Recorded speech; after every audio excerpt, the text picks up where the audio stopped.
for joining me in another video. So today I thought we would take a look at Mary-Kate and Ashley Olsen's style during the 2000s, specifically their handbags. I wanted to take a look at their style as they were adults, 2004 to 2019. So I thought we'd take a look at some of their most worn, most loved handbags during this period. And I also did a video a while back talking about their style evolution. So if you haven't seen that video, that's an overview of their style. Today I thought we'd focus specifically on this decade, and I thought we'd go over the top 12 handbags that really embodied their style during this decade, during these sort of formative years, and how, in a weird way, while we don't associate the 2000s with their style right now, how it actually helped them develop their own sense of style. So I thought we'd just go chronologically. We'd first start off with the year 2004. I think this was a very important year because obviously they are now adults. There's two bags that I want to highlight this year. First one I want to talk about is probably, this was the bag that everyone had. Every celebrity had, not everyone. And I'm talking about the Balenciaga City bag. Now this was released in 2001 when Nicolas Gasquet was the creative director. This is probably the most coveted, commercially successful creation. It definitely embodied that city girl meets boho chic, is very relaxed, unstructured. And of course, Mary-Kate Olsen famously wore hers with pen marks and stains. And apparently she said this is what represented her life. And this wasn't just a bag she wore at 18. This is a bag that she would wear throughout this decade and decades following. This is definitely a constant for Mary-Kate and Ashley Olsen. You see them wearing this bag in a variety of colors, sizes, various styles. If we have to sum up their style in the 2000s, it is this bag. And another bag I want to mention, also a very extremely iconic bag that they would continuously wear throughout the 2000s and in the 2010s. And I'm talking about the Hermes Birkin. Now it looks like this is a 35. I'm only assuming because I'm the size of them and that's how a Birkin 35 looks on me. Here they are just wearing this bag in the most casual way. Here they are leaving yoga. Here they are running errands, going for Starbucks. These are not formal occasions. There's no babying these bags. Sangles are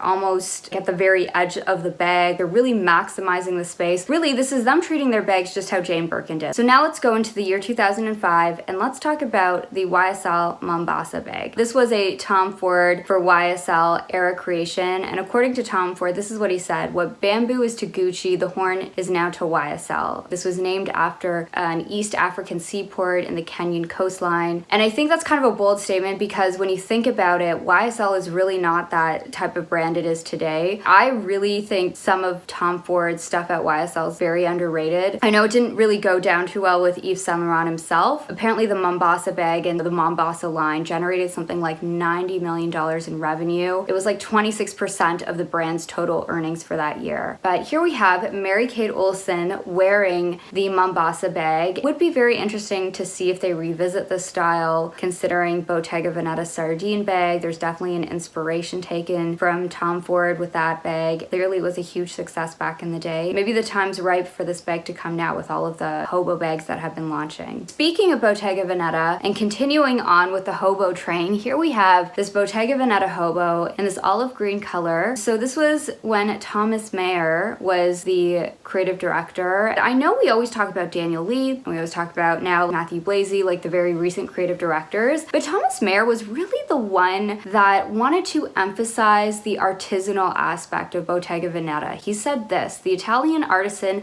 was the starting point. Today, the collaboration between designer and artisan is at the heart of everything we do." Here we see this in this bag, and of course the hobo style, super iconic, famous picture with Jodie Foster and the inspiration with the Jodie bag. Ashley Olsen just looking boho chic, super cool LA girl. Okay, now let's talk about another iconic bag. This is the Fendi Spy bag. So we're still in the year 2005 here, and we have Mary-Kate Olsen, and it looks like Ashley Olsen in this picture is wearing a Bottega clutch. But the reason why I'm highlighting this bag is because we saw them wear the Fendi Spy bag multiple times. This was definitely that it bag for Fendi during this time, mid 2000s. This was created by Silvia Venturini Fendi. It was released in 2005. Of course, Fendi's gonna have a bag, and it just has that boho look with the braided handle, very crafty. Now let's go on to 2006. And I feel like this was kind of a pivotal year because we saw sort of a shift from boho LA girl to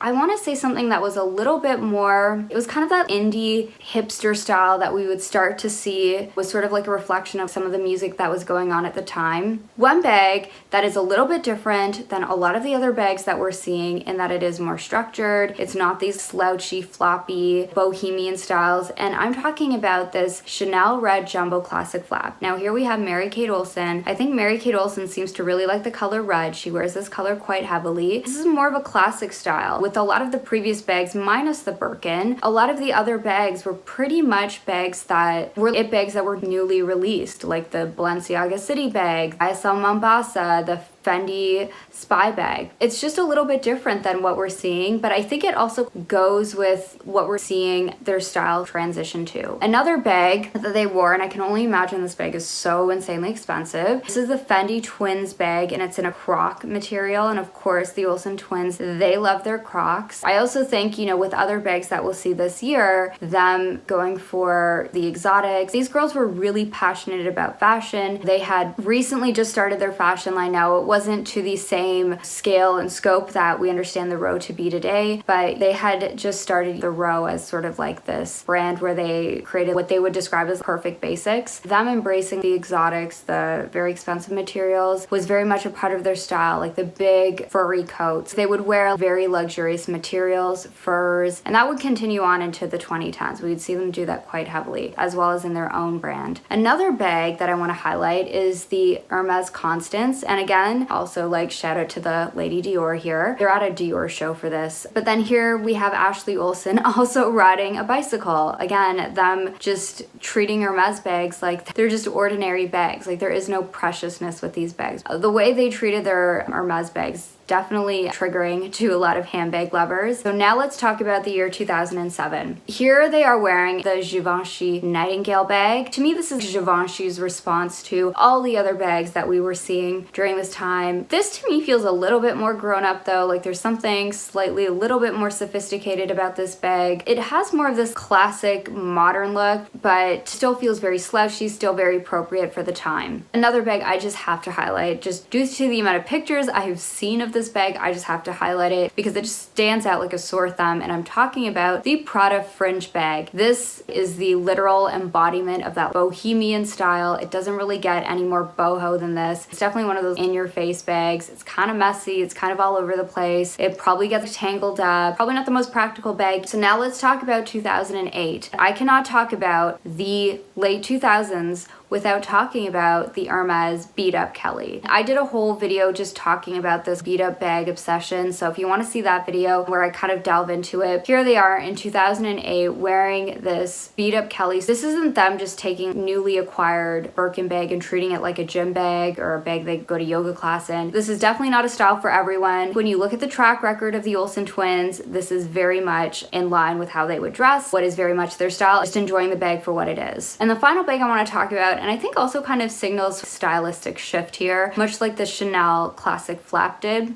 but was also another icon of the late 2010s. And we are talking about the Parenza Schooler PS1 bag. Again, this was a bag I heavily remember 2010. This was definitely that bag that a lot of indie girls wore. A bit of a change from a lot of these sort of like scrunchy bags that were kind of all over the place with lots of hardware, dangly bits. To me, this is just a little bit more put together. It's not as messy. To me, these remind me of school sort of satchel bags for fashion girls. That's my video. I'm just scratching the surface. Of course, they wore more bags than this, but I think these were styles that were very signature to their style evolution. And I think sometimes when we look at these images, it might feel that style is so cringe, or that's so over, or that's like done with. But I also think these years were very important for the Olsen twins to experiment, to find their style. And I know that they're now known for the Row and their very minimal fashion. Them wearing boho chic to very like minimalist bags, it wasn't really a complete linear path. We can still see some common themes.